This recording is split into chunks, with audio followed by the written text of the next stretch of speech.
श्री शिवाय नमस्तुभ्यम। हर हर महादेव। स्वागत है आपका हमारे चैनल वास पर। दोस्तों, आप सभी लोग जानते हैं कि 17 मार्च 2024 से होलाष्टक प्रारंभ हो रहे हैं, मतलब कि रंग भरा त्योहार शुरू हो रहा है। और इसी होलाष्टक के या इसी रंग भरे त्योहार का जो पहला सोमवार होता है ना, वो बहुत ही ज्यादा बड़ा, विशेष और महत्वपूर्ण होता है, क्योंकि दोस्तों इस सोमवार को हमारे पास भगवान शिवजी को प्रसन्न करने का एक बहुत बड़ा मौका रहता है। और इस रंग भरे त्योहार का ये होलाष्टक का जो पहला सोमवार पड़ रहा है वो 18 मार्च 2024 के दिन पड़ रहा है। तो दोस्तों, हमारे ख्याल से लोगों को अपने हाथ से ये मौका नहीं जाने देना चाहिए। होलाष्टक का ये रंग भरे त्योहार का पहला सोमवार है, होली का पहला सोमवार है, इसलिए भाई आप लोगों को ये मौका अपने हाथ से नहीं जाने देना चाहिए।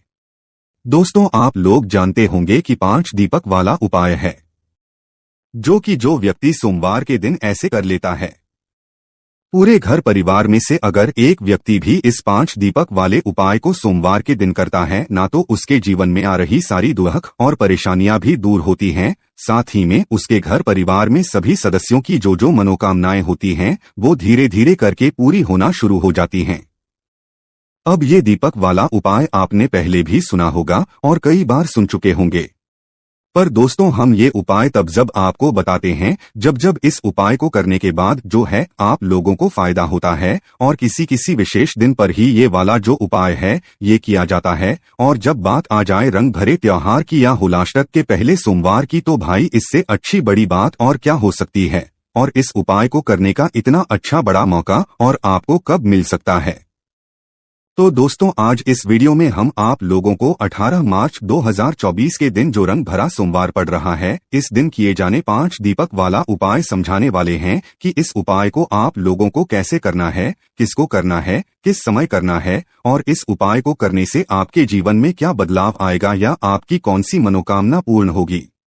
तो सबसे पहले हम जानते हैं कि ये 5 दीपक वाला उपाय आपको इसका जो पहला सोमवार है या रंग भरा जो पहला सोमवार है भाई इस दिन करने से होगा क्या। तो देखिए, इस उपाय को करने से आपकी मनोकामना भी पूर्ण होती है, आपकी दुख और परेशानी भी दूर होती है, या आपके जीवन में जो भी कष्ट चलता है ना, उससे भी आप लोगों को यहाँ पर छुटकारा मिलता है। बस आप इस बात का ध्यान रखना है कि उपाय को सही तरीके से करना है, इसलिए दोस्तों उपाय को पहले अच्छे से सुन लीजिएगा, उसके बाद ही कीजिएगा। और अब इस उपाय को करना किसको होता है वो भी सुन लीजिए। देखिए, जरूरी नहीं है कि इस उपाय को घर परिवार की सभी सदस्य करें। इस उपाय को विशेष रूप से घर की जो बड़ी माताएं बहनें होती हैं, उन माताओं बहनों में से कोई भी एक माता बहन जो बड़ी माता बहन है भाई, वो इस उपाय को अपने पूरे घर परिवार के लिए कर सकती है, अपने लिए भी कर सकती है, पर घर के सभी सदस्यों को इस उपाय को करने की जरूरत नहीं। घर में से कोई एक माता बहन इस वाले उपाय को कर ले ताकि उसके पूरे घर परिवार को जो है इस उपाय का फल मिल जाए। अगर किसी कारणवश घर में माताएं बहनें उपस्थित नहीं है तो उस स्थान पर घर का कोई बड़ा पुरुष इस उपाय को कर सकता है। तो विशेष रूप से इस उपाय को माताएं बहनें ध्यान से सुनिएगा। आप लोगों ने भले ही पहले ही क्यों ना सुन लिया हो, जब आप लोग उपाय को वापस से सुनते हो तो आपको उपाय और अच्छे से समझ आता है, और आपके भी मन में भी एक ललता आती है कि हम इस उपाय को इस दिन जरूर करेंगे और भगवान शिव जी से आशीर्वाद भी जरूर प्रदान करेंगे। तो अब इस उपाय में क्या करना है वो सबसे पहले हम लोग जान लेते हैं। इस उपाय को किस समय करना है वो सबसे पहले आप लोग सुन लीजिए। देखिए, जो 5 दीपक वाला उपाय है इसमें सीधी सी बात है, दीपक जहां पर जलने वाले हैं तो क्या दीपक सुबह के समय जलते हैं? जलते हैं, पर बहुत ही कम मात्रा में जलते हैं। तो इसीलिए दोस्तों जो दीपक वाला उपाय है, ये 5 दीपक वाला उपाय है, ये सुबह के समय नहीं होगा, ये होगा शाम के समय प्रदोष काल में। ठीक है, अब शाम के समय प्रदोष काल में भी हम आपको हर बार बताते हैं कि भाई आप लोगों का जो मुख्य रूप से प्रदोष काल का जो समय होता है, जब भी आप कोई उपाय करने वाले होते हो प्रदोष काल में, तो वो शाम के 6 बजे से लेकर 7 बजे के करना होता है आप लोगों को। पर बहुत सारे ऐसे लोग होते हैं जो कि समय के बीच में उपाय नहीं कर पाते हैं, तो भाई उनके लिए भी कोई ऐसी दिक्कत वाली बात नहीं है। भगवान शिव जी के पास में आप जब जाओगे, जब भगवान आपकी पूजन को स्वीकार करेंगे, भगवान आपके उपाय को स्वीकार करेंगे और उसका फल भी जरूर देंगे। तो अगर किसी कारणवश आप इस रंग भरी सोमवार के दिन इस 5 दीपक वाले उपाय को शाम के समय प्रदोष काल में 6 बजे से लेकर 7 बजे के बीच ना भी कर पाओ तो भाई आप थोड़ा बहुत लेट भी हो जाओगे, कोई दिक्कत वाली बात नहीं है। रात 7:30 या रात 8 बजे तक भी अगर इस 5 दीपक वाले उपाय को कर लेते हो तो भी आपको इस उपाय को करने का फल जरूर मिल जाएगा। और अगर 8 से भी थोड़ी बहुत देर हो जाती है ना तो भी उपाय को कर सकते हो, ऐसी कोई दिक्कत वाली बात नहीं है। तो आप 5 दीपक वाला उपाय आप लोगों को कैसे करना है? इस उपाय में हमें 5 दीपकों की आवश्यकता पड़ेगी, पर दोस्तों ये 5 दीपक होंगे किस चीज के, ये बात भी आप लोग जानते ही होंगे कि ऐसे और दिनों में जब हम कोई भी दीपक बनाते हैं भगवान शिव जी के उपायों के लिए तो वो हमेशा हम आटे के बनाते हैं, क्योंकि इस समय हमें कोई नए मिट्टी के दीपक नहीं मिलते हैं, पुराने हमें उपयोग कर नहीं सकते हैं। तो इसीलिए दोस्तों आप लोगों को क्या करना है कि इस 5 दीपक वाले उपाय को करने के लिए अपने ही घर में 5 आटे के दीपक तैयार, ठीक है। ये जो 5 आटे की दीपक तैयार करोगे इसके लिए जो आप आटा गूंदोगे ना ये अलग से ही गूंदोगे और इसके अंदर मात्र आपको पानी डालना है और इसे गूंद देना है। कुछ नमक वगैरह कुछ भी अलग से चीज नहीं डालनी है, इस बात का विशेष रूप से ध्यान रख लेना अगर आप इन 5 दीपक वाले उपाय को मतलब कर रहे हो, ठीक है। और ये 5 दीपक का आटा जो होगा इसके अंदर कुछ नहीं डालना है, सादा आटा आपको गूंदकर इसके 5 मीडियम साइज के दीपक बना लेना है ना। दीपक इतने भी छोटे मत बनाना कि वो बहुत ही मतलब कम समय के लिए जल पाए, थोड़ा मीडियम साइज के दीपक बनाया करो ताकि वो समय तक जल पाए, आपके उपाय का फल आपको अच्छे से मिल सके। तो 5 मीडियम साइज के आप लोग दीपक बना लेना। दीपकों को बनाने के बाद आप कोई भी एक पूजन की थाली लेना, कटोरी लेना है या कोई पात्र लेना है जिसके अंदर ये 5 दीपक बन जाएं, क्योंकि हम एक साथ तो इन 5 दीपकों को हाथ में रखकर नहीं लेकर जा सकते, तो इसीलिए कोई पूजन वाली थाली लेना, कोई पात्र लेना, उसके अंदर पहले अपने ये 5 दीपकों को जमा लेना है और जमाने के बाद अब आपको जो है इन दीपकों को तैयार करना है।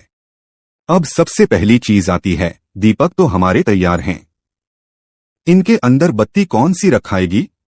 तो देखिए ये बात भी आप लोग होंगे कि इन 5 दीपकों के अंदर जो बत्ती रखाएगी वो निश्चित सी बात है गोल बत्ती रखा गया। उसका कारण ये है कि भगवान शिव जी के लिए हमेशा गोल बत्ती रखाती है और उपायों में भी भगवान शिव जी के लिए हमेशा गोल बत्ती का ही प्रयोग यहाँ पर किया जाता है। और गोल बत्ती जो आप बनाते हो ना वो अपने हाथों से बनाने की कोशिश किया करो। गोल बत्ती आप अपने घर पर भी बना सकते हो और बाजार की भी ले सकते हो, पर अगर आपको उपाय का अच्छा फल चाहिए, पूर्ण फल चाहिए, तो आपको कोशिश क्या करनी है कि आप अपने घर में ही ये गोल बत्तियां बनाओ। गोल बत्तियां कैसे बनाओगे? अपने घर में जो रुई रखी हुई हो उस रुई को और उससे 5 गोल बत्तियां बनाकर तैयार कर लेना है। बाजार की भी ले सकते हो, कोई दिक्कत वाली बात नहीं है, पर घर की बनाने में ज्यादा बेहतर है ना। तो 5 गोल बत्ती बनाकर इन 5 दीपकों के अंदर एक एक रख दीजिएगा। उसके बाद में दोस्तों इसके अंदर आपको चीज क्या डालनी है वो भी सुन लो। तो देखो इन 5 दीपकों के अंदर जो चीज डलेगी वो सिर्फ और सिर्फ शुद्ध देसी गाय का घी डलेगा। हमारे पास शुद्ध देसी गाय का घी इसीलिए बोलते हैं क्योंकि कई सारे लोग बाजार वाला घी इस्तेमाल कर लेते हैं, कई सारे लोग भैंस का घी इस्तेमाल कर लेते हैं। तो हमेशा ये बात ध्यान रखना कि भगवान शिव जी के पूजन में उपायों में हमेशा शुद्ध देसी गाय का घी होता है, तभी वो जो है इसे स्वीकार करते हैं। वैसे मन का भाव ज्यादा जरूरी होता है, पर आपको कोशिश यही होनी चाहिए कि आप इस 5 दीपक वाले उपाय में गाय का शुद्ध देसी गाय का घी ही उपयोग करें, ये ज्यादा बेहतर होता है और अच्छा होता है। भगवान शिवजी से बहुत पसंद करते हैं और यही इनको चढ़ता है। तो शुद्ध देसी गाय का घी भले ही कितना मिल जाए, थोड़ा सा महंगा मिलेगा, ढूंढने में थोड़ी मेहनत होगी, पर इसे अपने घर में जरूर रखा करो, क्योंकि इस शुद्ध देसी गाय के घी को घर में रखने से हमारी बरकत बनी रहती है, सुख शांति भी बनी रहती है। इसीलिए इस शुद्ध देसी गाय के घी को हमेशा अपने घर में रखा करो और कभी कभार जो है उपायों में भी काम आ जाता है, भगवान शिव जी की पूजन अर्चना में भी काम आ जाता है। तो आप 5 दीपकों के अंदर जो है घी डाल लेना, इतना डाल लेना कि वह दीपक जो है कुछ समय तक जल जाए। उसके बाद में जैसे ही आपके ये 5 दीपक तैयार हो जाते हैं, शाम के समय हाथ में धोकर शुद्ध होकर ही इस पूरे उपाय की तैयारी को कीजिएगा। शाम को आपको स्नान करने की जरूरत नहीं है। अब इसके बाद में क्या करना है कि जब आप इस उपाय को अपने घर से करने के लिए निकलो तो इस बात का ध्यान रखना कि ये जो दीपक 5 अलग अलग जगहों पर रखाएंगे, ये जहां जहां पर भी रखाएंगे उस जगह पर पहले या तो आप पहले कुछ चावल के दाने रखना या तो कुछ फूल की रखना। सीधा इन दीपकों को जमीन पर मत रखना, इस बात का थोड़ा सा ख्याल रख लेना। ये आपकी मर्जी है, करना चाहो तो कर सकते हो। उसके बाद में इन 5 दीपकों को आपको अपने घर से जलाकर नहीं लेकर जाना है, जहाँ जहाँ पर ये दीपक रखाएंगे वहीं पर जाकर जलाना है। तो इसीलिए अपनी माचिस अपने घर से लेकर जाना। अपनी माचिस को घर पर भूलकर बिल्कुल भी मत जाना, वरना फिर आप लोगों के उपाय का फल किसी और को भी मिल जाएगा। अगर आपने इस उपाय को करने में किसी और की माचिस का इस्तेमाल कर लिया, ठीक है, तो इस बात का आप लोग विशेष रूप से ध्यान रखिएगा। तो अब आप लोग क्या करना है, शाम के समय प्रदूषण में निकलना है। चाहे आप 6 से 7 के बीच उपाय को, चाहे 7 से रात 8 बजे के बीच में कर रहे हो, तो आपको अपने घर से निकलना है और 5 दीपक हैं, 5 अलग अलग जगहों पर रखाएंगे, जिसमें से जो सबसे पहला दीपक ये भगवान शिवजी के मंदिर में रखा जाएगा। तो आपके घर के पास में जो भी शिव मंदिर हो, शिवालय हो, जहां पर शिवलिंग विराजित हो, वहां पर आप लोगों को अपने पहले दीपक को लेकर पहुंच जाना है। मतलब पूरी पूजन की थाली लेकर पहुंचना है, जिसके अंदर आपने 5 दीपक रखे हुए हैं। जैसे ही शिवजी के मंदिर में पहुंचते हो तो वहां पर जाकर सीधा दीपक नहीं रखने जाना है। आप लोगों को पहले भगवान के दर्शन करना है, भगवान को धूप देना है, फिर उसके बाद में भगवान शिवजी के शिवलिंग के पास में बैठना है। शिव सामने भी बैठ सकते हो, साइड में भी बैठ सकते हो, कहीं पर भी आसपास बैठ सकते हो। बैठने के बाद आपको अपने 5 दीपकों में से जो पहला दीपक आप रखने वाले हैं, उस पहले दीपक को आप लोग जला लीजिए अपनी माचिस से। सिर्फ एक ही दीपक अभी हम जलाएंगे, क्योंकि अभी यहाँ पर एक ही दीपक रखा है। तो पहले दीपक जलाने के बाद आप उस पहले दीपक को शिवलिंग के पास में कहीं पर भी रख दीजिएगा। शिवलिंग के इतना पास में मत रखिएगा कि भगवान शिव जी को आंच रखें, क्योंकि ये उपाय हम भगवान शिव जी को प्रसन्न करने के लिए कर रहे हैं। तो और इस बात का भी ध्यान रखिएगा कि अगर आप चाहें तो भाई इस दीपक से भगवान शिव जी की आरती उतार सकते हैं। उसके बाद भी इस दीपक को जो है शिवलिंग के पास में रख सकते हैं। जैसे ही आप दीपक को रख देते हैं तो उसके बाद में भगवान से अपनी वह मनोकामना बोलिएगा, जिस मनोकामना के लिए आप लोग अपना यह वाला उपाय कर रहे हैं, या जो भी आपकी दुख और परेशानी है या समस्या है, घर से जुड़ी हुई जो भी परेशानी है, जिस भी काम के लिए आप अपना यह उपाय कर रहे हैं, अपना वह काम या वह मनोकामना भगवान शिव जी से बोल दीजिएगा। पहले दीपक को जलाने के बाद जैसे ही पहले दीपक को जला देते हैं, वहां से भगवान शिव जी का आशीर्वाद लेकर उठ जाइएगा और उस शिव मंदिर से बाहर निकल जाइएगा। अब उस शिव मंदिर के पास में जहां पर भी बेलपत्री का पेड़ हो या आपके घर के आसपास जहां पर भी बेलपत्री का पेड़ हो, उस बेलपत्री के बड़े पेड़ के नीचे पहुंच जाना है। वो बेलपत्री का पेड़ बड़ा होना चाहिए। पत्री के पेड़ के नीचे पहुंचने के बाद क्या करना है, वहां पर बैठना है। अपनी माचिस से अपने दूसरे नंबर का दीपक जलाना है और इस दूसरे नंबर के दीपक को जलाने के बाद आप लोगों को क्या करना है कि भाई इस बड़े वाले बेलपत्री के पेड़ के नीचे रख देना है भगवान शिव जी, माता पार्वती जी और माता लक्ष्मी जी का नाम लेते हुए। अगर आप इस उपाय को विशेष रूप से धन प्राप्ति के लिए या माता लक्ष्मी जी को प्रसन्न कर रहे हैं, तो इस बात का आप लोग ध्यान रखिएगा। तो दूसरे दीपक को बेलपत्री के पेड़ के नीचे रख दीजिएगा। तीसरे दीपक को जो आप रखेंगे वो रखेंगे पीपल के पेड़ के नीचे, उस बेलपत्री के पेड़ के पास में। आपके घर के आसपास में जो भी पीपल का पेड़ हो वहां पर जाना है और वहां पर जाकर आप लोगों का क्या करना भाई, इस पीपल के पेड़ के नीचे आपने तीसरे नंबर का दीपक बैठकर जलाना है और जलाकर पीपल के पेड़ के नीचे रख देना है। भगवान से प्रार्थना करना है, धूप देना है और वहां से उठ जाना है। ठीक है, अब बात आती है चौथे नंबर के दीपक की, जो कि आप लोग जलाओगे आंवले के पेड़ के नीचे। उस पीपल के पेड़ के पास में आपके घर के पास में जो भी आंवले का पेड़ हो वहां पर आप लोगों को पहुंचना है। बैठकर अपने चौथे नंबर का दीपक जलाना है और उस दीपक को जो है आप लोगों को उस आंवले के पेड़ के नीचे रख देना है। अगर कोई एक प्रश्न करता है कि भाई हमारे घर के आसपास आंवले का पेड़ नहीं है, तो भाई आपके पास चौथे नंबर का जो दीपक रहेगा इसमें जरूर एक ऑप्शन मिल जाता है कि भाई अगर आपके घर के आसपास कोई आंवले का पेड़ नहीं, उस आंवले के पेड़ की जगह आप किसी शमी के पेड़ के नीचे भी जो है इस चौथे नंबर के दीपक को लगा सकते हैं। ये ऑप्शन सिर्फ आपको चौथे नंबर के दीपक में ही मिल रहा है। वो शमी का पेड़ भी बड़ा होना चाहिए, इस बात को ध्यान रखिएगा। तो अब हमारे कुल मिलाकर 4 दीपक जल चुके हैं, 4 दीपक लगा दिए हैं, जला दिए हैं। उसके बाद अब बात आती है पांचवे और आखिरी नंबर के दीपक की, जिसे लेकर आप लोगों को अपने घर के मुख्य द्वार पर आ जाना है। जिनका खुद का घर है भाई, उनका तो एक मेन गेट अलग ही होता है, और जिनकी मल्टीस में रहते हैं या जो किराए के घर में रहते हैं भाई, उनका किराए के घर का या मल्टीस का जो आखिरी मेन गेट है भाई, वो वहां पर आकर आप लोग खड़े हो जाइएगा।